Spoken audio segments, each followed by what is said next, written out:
بسم اللہ الرحمن الرحیم۔ شروع اس پاک ذات کے نام سے جس کے قبضے میں میری جان ہے۔ تمام سننے اور دیکھنے والوں کو میری طرف سے السلام علیکم۔ میں امید کرتا ہوں کہ آپ سب خیریت سے ہوں گے۔ دوستو، ہمیشہ کی طرح آج بھی میں آپ کے لیے ایک بہت ہی دلچسپ ویڈیو لے کر آیا ہوں۔ میں آپ کو بتاؤں گا اس ہستی کے بارے میں جو کہ ہماری سب سے محبوب ہستی ہے، اور وہ کوئی اور نہیں، ہمارے پیارے نبی حضرت محمد مصطفیٰ صلی اللہ علیہ وآلہ وسلم کے دلچسپ واقعات۔ ان واقعات میں آپ کو آئیڈیا ہو جائے گا کہ آپ صلی اللہ علیہ وآلہ وسلم اللہ پاک کو کتنے محبوب تھے۔ دوستو، جہاں تک بات کی جائے نبوت کی، تو حضرت محمد مصطفیٰ صلی اللہ علیہ وآلہ وسلم کو تمام جہانوں کے لیے نبی بنا کر بھیجا گیا، اور جہاں تک بات کی جائے پرندوں کی، تو ان کے لیے بھی آپ کو نبی بنا کر بھیجا گیا۔ ایک دفعہ آپ سوئے ہوئے تھے، جہاد کے سفر سے واپس آئے، سو کر اٹھے، سیدھا پاؤں اپنے جوتے میں ڈالا اور دوسرا پاؤں ڈالنے کے لیے بڑھایا۔ ایک چیل نے تیزی سے جھپٹا مارا اور آپ کے جوتے کو چونچ میں اٹھا کر اوپر لے گئی۔ سارے صحابہ دیکھتے رہ گئے کہ یہ کیا ہوا، اور اوپر جا کر جب اس چیل نے جوتے کو نیچے کیا تو اس میں ایک چھوٹا سا زہریلا سانپ نکلا۔ جو ہی زمین پر گرا، صحابہ نے اسے مارا، اور اس چیل نے جوتا لا کر پھر حضور پاک صلی اللہ علیہ وآلہ وسلم کے قدموں میں رکھ دیا۔ سبحان اللہ۔ دوستو، پرندوں کو بھی پتا ہے کہ یہ اللہ کا رسول ہے۔ دوستو، اور بھی واقعات میں آپ کو اس ویڈیو میں سناؤں گا، لیکن اس سے پہلے میری تمام نئے آنے والے دوستوں سے التماس ہے، جن لوگوں نے ابھی تک ہمارے چینل کو سبسکرائب نہیں کیا، سب سے پہلے ہمارے چینل کو سبسکرائب کریں اور بیل آئیکن کو بھی پریس کریں، تاکہ ہماری نئی آنے والی ویڈیوز کی اپڈیٹ بر وقت آپ تک پہنچ سکے۔ اور دوستو، ہماری درود پاک سے ہونے والی دعا میں شامل ہونے کے لیے اپنا نام کامنٹ سیکشن میں ضرور لکھیں، تاکہ آپ بھی ہماری درود پاک سے ہونے والی دعا کا حصہ بن سکیں۔ دوستو، چلیے واقعہ شروع کرتے ہیں۔ دوستو، پرندوں کو بھی پتا ہے کہ یہ اللہ کا رسول ہے۔ آپ ایک جگہ سوئے ہوئے تھے، ایک درخت دوسرے درخت کے کنارے پر تھا، وہیں سے چلتا ہوا آیا، زمین چیرتا ہوا آیا اور آپ کے قریب آ کر کھڑا ہو گیا۔ جب آپ کی آنکھ کھلی تو وہاں سے چلا گیا، تو آپ سے حضرت ابو ہریرہ رضی اللہ تعالی عنہ نے کہا کہ یا رسول اللہ، یہ درخت یوں آیا تھا اور یوں چلا گیا۔ تو آپ نے فرمایا کہ میں دور تھا۔ اس نے اللہ سے درخواست کی کہ یا اللہ، تیرے نبی کا دیدار کرنا چاہتا ہوں، تو اللہ نے اجازت دی اور یہ مجھے دیکھ کر واپس چلا گیا۔ آپ باہر نکلے استنجے کے لیے، کوئی پردے کی جگہ نہ تھی، چھوٹی چھوٹی جھاڑیاں تھی۔ آپ نے کہا، جابر، ان جھاڑیوں سے کہو کہ اللہ کے رسول کے لیے پردہ کرو۔ جابر نے جا کر جھاڑیوں کو اللہ کے رسول کے لیے پردہ کرو۔ ایک ادھر سے آئی، ایک ادھر سے آئی، ایک یہاں سے آئی، ایک وہاں سے آئی، چاروں طرف سے چھوٹی چھوٹی جھاڑیوں نے مل کر پردہ بنا دیا۔ اس کے پیچھے آپ فارغ ہوئے۔ جب آپ اٹھے تو ایک جھاڑی واپس اپنی جگہ پر جا کر کھڑی ہو گئی۔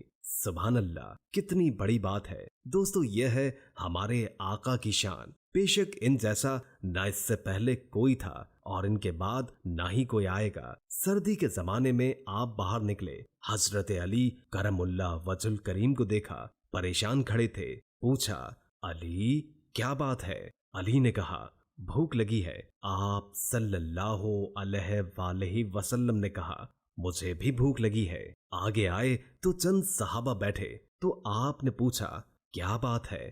صحابہ نے فرمایا کہ بھوک لگی ہے۔ تو آپ نے علی کرم اللہ وجہ الکریم سے کہا کہ جاؤ اس درخت سے کہو کہ اللہ کا رسول کہتا ہے کہ ہمیں تازہ کھجوریں دو۔ تو حضرت علی دوڑے ہوئے گئے اور کھجور کے درخت سے کہنے لگے کہ اللہ کا نبی کہتا ہے کہ تازہ کھجوریں دو۔ تو پتوں میں سے تازہ کھجوریں گرنا شروع ہو گئی، چادر بھر گئی، اٹھا کر لائے، سب کو کھلایا اور خود بھی کھایا۔ اس کے بعد آپ صلی اللہ علیہ وآلہ وسلم نے کہا، فاطمہ کو دے دو، وہ بھی اپنا پیٹ بھر لے۔ یہ درختوں پر نبوت ہے۔ آپ ہجرت کے سفر میں ام معبد کے خیمے میں پہنچے تو پوچھا، اماں کچھ کھانے کو ملے گا؟ کہا، کچھ نہیں۔ کہا، یہ بکری کھڑی ہے۔ کہا، बेटा इसमें दूध तो नहीं है, ये दूध नहीं देती, इसने तो अभी बच्चा भी नहीं दिया। हर जानवर बच्चे के बाद अपना दूध देता है, तो इसने तो अभी बच्चा नहीं दिया। तो आप सल्लल्लाहु अलैहि वसल्लम ने उस बूढ़ी औरत से कहा कि अगर आप इजाजत दें तो उसको देख लूं। तो उस बूढ़ी औरत ने कहा कि हाँ देख लो। तो आपने बकरी को खींचा तो उसके थनों पर ऐसे हाथ फेरा कि वो मशके बनकर लटक गईं। आपने दूध धोया, निकाला और सबको पिलाया और फिर दोबारा दूध निकाला और बर्तन भरकर उस बूढ़ी औरत को दिया। उसका खावन वापस आया और उसने पूछा कि दूध कहाँ से आया है। उसने कहा बकरी से। उसने कहा इस बकरी ने तो अभी बच्चा नहीं दिया, तो इसमें से कैसे निकल आया। तो उस बूढ़ी औरत ने कहा एक खूबसूरत नौजवान आया था, उसके बाबरकत हाथ इस बकरी को लगे। बकरी की उम्र सिर्फ 6 या 7 साल होती है। ये बकरी जिंदा रही जब तक अल्लाह के नबी जिंदा रहे, यानी 10 साल। फिर इसके बाद 10 साल हिजरत के जमाने में हजरत अबू बकर के जमाने में ये बकरी जिंदा रही 12 साल, और फिर उमर के जमाने में ये बकरी जिंदा रही 10 साल यानी 22 साल, और फिर अबू उस्मान के जमाने में ये बकरी 30 साल। इस तरह तकरीबन टोटल इस बकरी ने 34 साल की उम्र पाई अल्लाह के नबी के हाथ के छूने की बरकत से। सुभान अल्लाह, माशा अल्लाह। आप मस्जिद से निकले तो 100 भेड़ों का वफ्द बैठा हुआ था। या रसूल अल्लाह, आपके साथियों की बकरी खाने को जी नहीं चाहता, आप इनसे कहें कि कहीं हमारा कोटा मुकर्रर कर दें, हम इतनी बकरियां खा लिया करेंगे, बाकियों को कुछ नहीं कहेंगे। तो आपने सहाबा से पूछा क्या कहते हो। सहाबा ने कहा हमारा तो जी नहीं चाहता कि हम इनको एक बकरी दे दें। तो आपने भेड़ियों से कहा आप दाव लगा लिया करो, और सहाबा से कहा तुम हिफाजत कर लिया करो। तो दोस्तों, भेड़ियों पर आपकी नबूवत, वो भेड़िए रोते हुए वापस जा रहे थे कि हमें अब ये काम करना पड़ेगा। अब एक जगह से आप गुजरे, एक हिरनी चारपाई से बंधी हुई थी। उसने कहा या रसूल अल्लाह। आपने कहा क्या बात है। उसने कहा आपके सहाबी मुझे पकड़ कर लाए हैं, मेरे छोटे छोटे बच्चे हैं, वो भूख से तड़प रहे होंगे, आप मुझे छोड़ दें, मैं वादा करती हूँ कि मैं दूध पिलाकर वापस आ जाऊंगी। आपने फरमाया कि अगर तू वापस ना आई, या रसूल अल्लाह ये कैसे हो सकता है कि मैं वापस ना आऊं, मैं आपके हुक्म को भला कैसे टाल सकती हूँ। अगर वापस ना आऊं तो अल्लाह ताला मुझे दोज़ख का अजाब दे। लेकिन मालिक तो वो था जो उसे शिकार करके लाया था, लेकिन इसके बावजूद आपने उसको छोड़ दिया और फिर खुद वहीं खड़े हो गए। वो हिरन दौड़ता हुआ गया और जाकर दूध पिलाकर फिर इसी तरह वापस आ गया। उसे पता है कि मुझे ज़िबा हो जाना है, फिर भी अल्लाह के महबूब के फरमान पर ऐसे सर झुकाए वापस आ गई। हम उसके फरमान पर नमाज पढ़ने को तैयार नहीं, दाढ़ी रखने को तैयार नहीं, सच बोलने को तैयार नहीं, माँ बाप की खिदमत को तैयार नहीं, और वो ज़िबा होने को आ गई। आपका दिल ऐसा नर्म हुआ कि आप वहीं खड़े रहे। थोड़ी देर के बाद वो सहाबी आ गए। आपने कहा कि मेरी एक दरख्वास्त है। या रसूल अल्लाह, इरशाद फरमाइए। आप ये हिरनी मुझे हदिया कर दें। या रसूल अल्लाह, मैं कुर्बान आप पर, ये हिरनी की क्या हैसियत है। आपने उसको पकड़ा और उसके गले से रस्सी को खोला और कहा जा अपने बच्चों के पास वापस चले जा।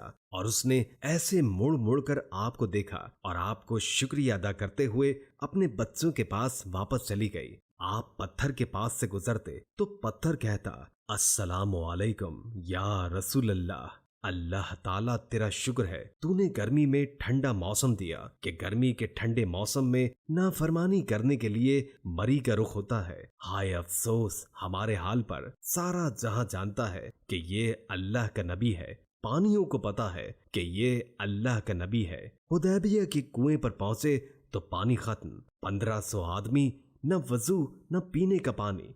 तो आपने फरमाया किसी के पास कोई पानी है। तो एक सहाबी ने कहा मेरे पास थोड़ा सा पानी है। आपने मुंह में डाला तो हुदैबिया का कुआं उबलता हुआ बाहर आ गया कि पानियों को भी पता है अब मैं खुश्क नहीं रह सकता, अब मुझको उबल उबल कर बाहर आना है। मेरे प्यारे भाइयों और दोस्तों, हमारे प्यारे नबी हजरत मोहम्मद मुस्तफ़ा सल्लल्लाहु अलैहि वसल्लम की गुलामी इख्तियार करो। एक बद्दू का आपके पास से गुजर हुआ तो उसने कहा ये अल्लाह का रसूल है।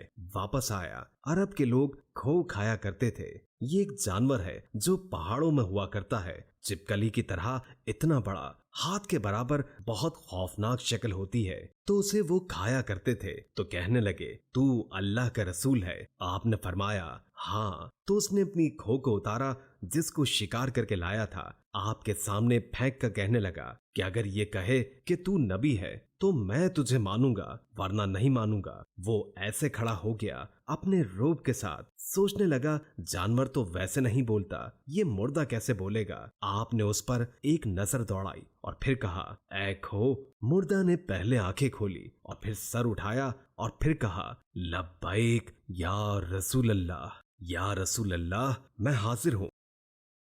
जिसका तर्जुमा है कि तेरा रब कौन है? तो उसने कहा, जिसका तर्जुमा है, उसने कहा, मेरा रब वो है जिसका अर्श आसमानों पर, जिसकी सल्तनत जमीनों पर, रास्ते समंदर में और रहमत जन्नत में और अजाब जहन्नुम में। और उसके बाद आपने पूछा, मैं कौन हूं? तो उसने कहा, आप रब्बुल आलमीन के रसूल हैं, खातमुन नबीयीन हैं, आखिरी नबी हैं। जो मानेगा वो कामयाब और जो नहीं मानेगा वो हलाक। उसके बाद आपने उस बद्दू से कहा, अब क्या कहते हो? तो उसने कहा, मैं आपको नबी मानता हूँ। सुभान अल्लाह, अल्लाह ताला ने आपको सबसे आला आला नसब और हर लिहाज से हसीन व जमील, अजमल व आला, हर तरह से खूबसूरत बनाया। अल्लाह फरमाते हैं कि तुम में से आया है, तुम्हारे अंदर ही रहा है, और इसमें कोई एक ऐब दिखा दो, 40 साल के अंदर एक कमी दिखा दो, उसके अंदर उसने 40 बरस ऐसे पाक गुजारे, तो कैसे हो सकता है कि वो आज झूठ बोलना शुरू कर दें? ये सबसे आला खानदान का है, इस जैसा खानदान कोई दिखा दो। और मेरे नबी ने कहा, अल्लाह ने सारे कबाइल में से अरबों को छाटा, अरबों में से मुजर को छाटा, मुजर में से कुरैश को छाटा, कुरैश में बनु हाशिम को छाटा, बनु हाशिम में से अल्लाह ने मुझे छाटा। मैं सबसे आला नसब, सबसे आला हसब हूँ। हजरत आदम अलैहिस्सलाम से हजरत अब्दुल्ला तक तमाम के नाम महफूज हैं। ये ऐसा नसब है, ऐसा हुस्न है, ऐसा खानदान है जिसकी कोई मिसाल नहीं। दोस्तों, मैं उम्मीद करता हूँ कि आपको हमारी आज की वीडियो जरूर पसंद आई होगी। अगर आपको हमारी ये वीडियो पसंद आई तो प्लीज हमारी इस वीडियो को लाइक कर दें, और अगर आपने अभी तक हमारे चैनल को सब्सक्राइब नहीं किया तो हमारे चैनल प्यारा इस्लाम को सब्सक्राइब कर दें और अपनी राय का इजहार कमेंट सेक्शन में जरूर कीजिए। जज़ाकल्लाह।